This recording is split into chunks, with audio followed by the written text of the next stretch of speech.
Hey, what's going on, people? I'm gonna just incorporate everything I want to say in one video. Do a little vlog for the morning. Know some people are going to church today. I stayed for the whole service. Well, not the whole service, but the whole show. I did Sabbath school, I did service, and I did Bible study. And I left when everybody from the building was, gone. There were like two people left. I'm gonna do every service like that for the rest of my life. And I know that's pretty comical to hear when you say for the rest of my life, but I really mean that because it's important to interact with fellow um, you know members of the congregation. It's important that we talk, and you know what it is too. I've said this before. Race goes out the window when God is in the mix. Race goes out the window, gender goes out the window when you're in God's house, because we are honoring one culture. We are controlled by the Spirit of God. So your race, your culture, your background, your whatever, it doesn't matter as long as you don't make it matter. Like when people come to church dressed like they're going to the club, now it matters. But that's really a reflection of them, because that's disrespect to God in his house. I'm not saying you gotta dress in a suit and tie every Saturday or Sunday, but just come with respect. But service was off the chain. Um, this is my new church. Well, I've been going here since I was a baby, a toddler, but I wasn't consistent at it ever. And at 31, faith is important to me. Faith, belief. I don't know if I'm gonna title this faith, belief, or scrupulosity, because I do a lot of things in fear of my life going into shambles. But I believe in a God, yes. But I fear for misfortune. So I just have this philosophy that you do good, good things come. You do bad, bad things come. And not from my own, like, I don't attribute any of this to my own self, but with religion, I have given up a lot of bad habits relating to personal conduct, you know, which is great. But because my dreams are a lot better. I don't have nightmares that I know of. Um, I'm just looking forward to next year. Just looking forward to the future.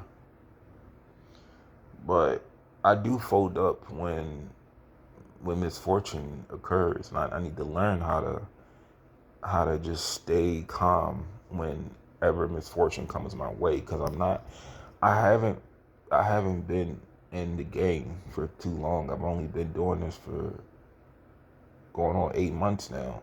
Today's the 23rd. Yeah, 8 months. So it takes time. Everything is a process.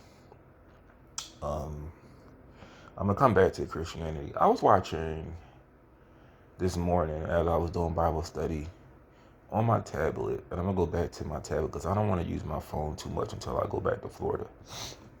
But I was watching a TV show, like an episode with William Shatner. So he interviewed Bernard Goetz.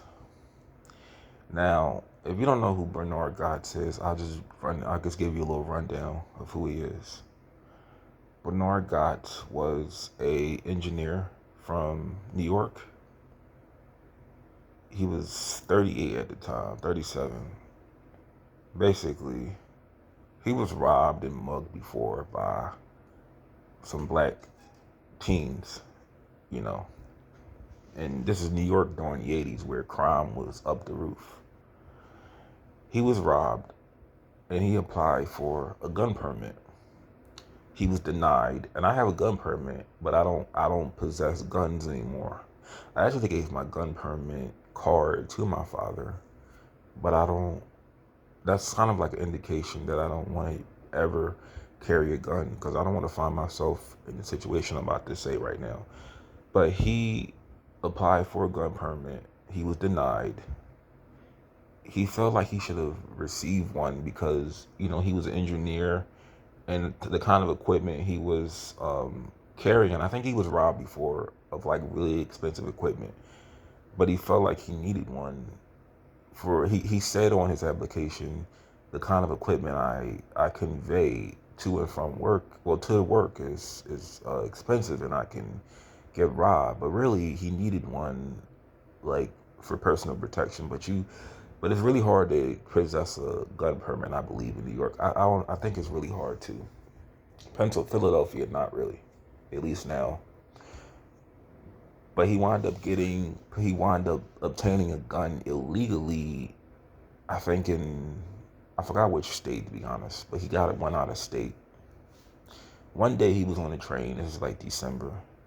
4 teens came up to him and asked for $5. He didn't hear him the first time. I think he heard him, but he was nervous. He asked it again, and he was like, "I'll give all y'all $5." Pulled out the gun that he got out of state and shot all of them, all 4. He was in the state of like disbelief of what he just did. He wound up getting on a taxi. 10 minutes later, he was home, and it was on the radio because it wasn't like social media back then. I mean, there was TVs, but it wasn't like social media where it'll just be like instantly, like you got like the Citizen app or anything like that. But he heard on the radio, yeah, it was a shooting on the train, and he was on the run for a little bit. He went on a run. He wound up turning himself in when he was in New Hampshire, and they extradited him back to New York. And this is just my subjective opinion. He was only charged now. He was charged with attempted murder. Well, he's not only charged. He was charged with attempted murder, illegal possession of a firearm, assault. It was a couple, like 4 charges. 3 of those 4 charges he was acquitted of, but he was found guilty of the illegal possession of the firearm. He only did like a little bit of like over a year, and he got out. I don't think he should have did any time. I feel like that was 100% self-defense. Now, of course, at the time, Al Sharpton made it into a race thing, and this is what gave Al Sharpton his renowned. This is what made him so renowned. The Bernard Goetz case, because he was trying to make it into a race thing when it was more of a right and wrong. The 4 people that tried to rob him were wound up guilty of other crimes after this happened, except the one that was paralyzed. Like, one that he shot was paralyzed, like, permanently.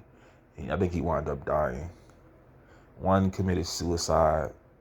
One went to jail for sexual assault. All of them, for the most part, went right back to jail and then out of prison. But this is just like, let me just say this. I don't need a gun. I believe in avoiding areas that are saturated with crime.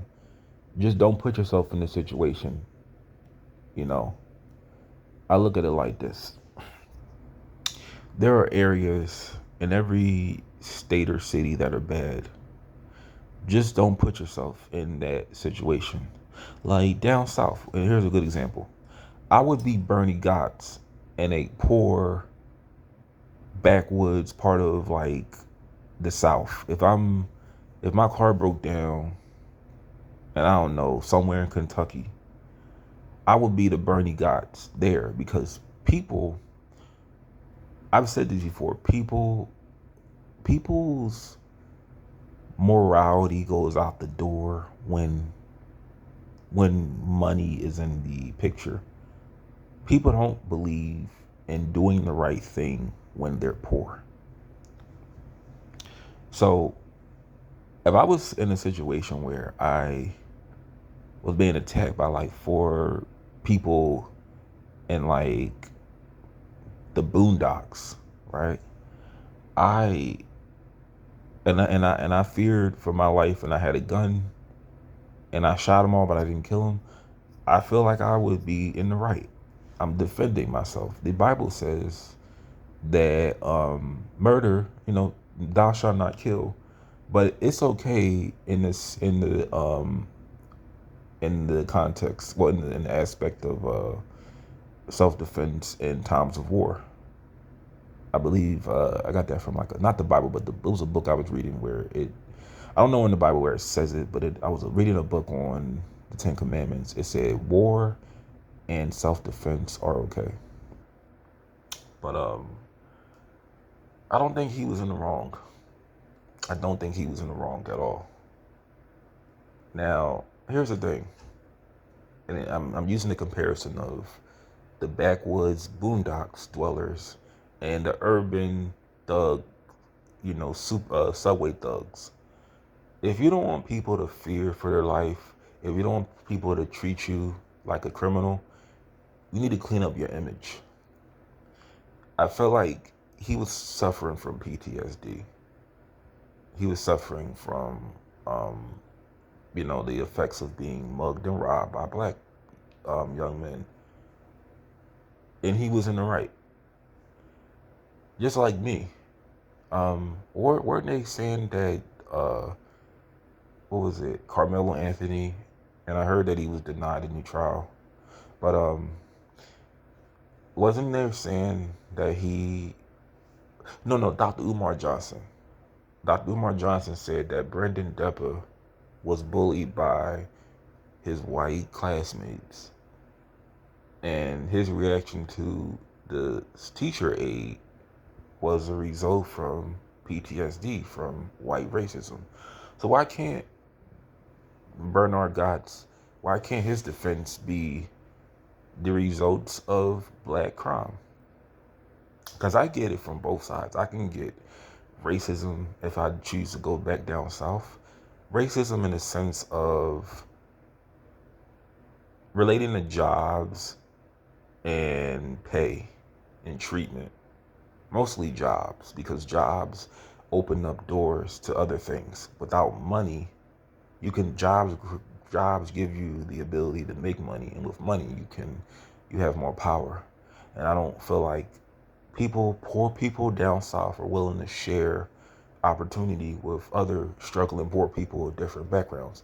But I can get racism down south, and I can get oppression from, because I consider this oppression. I can get oppression um, living in a liberal city from other poor people based on how they conduct themselves, because their culture can affect me. It affects a lot of people. But I was voicing how at church, yeah, I don't want to go back to North because the neighborhood is just it's so bad. It's crazy. You know, it's, I don't want to go back to North Philly because it's just the neighborhood. And, you know, instead of calling me like a coward or saying how I don't trust God, call out the culture. Call out that. Because I know God, I was watching this video the other day. I'm using this from a video I was watching. I know God doesn't want you to be stupid. The guy was saying how God, tells you to, lock you, like he wants you to lock your doors. He doesn't want you to be susceptible to getting robbed, and I don't want to be susceptible to getting nothing done to me, I'm at the point in my life where I don't want nothing going wrong, and there is nothing positive going in the hood, underprivileged neighborhoods, ghettos.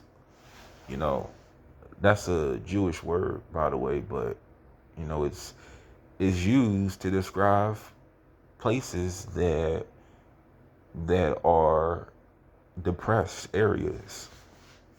You know, it's a reason why these areas look the same when the same people live there. They don't change at all. But back to Bernie Goetz. I don't think his life should have went the way it did. I don't think he should have been found guilty of anything.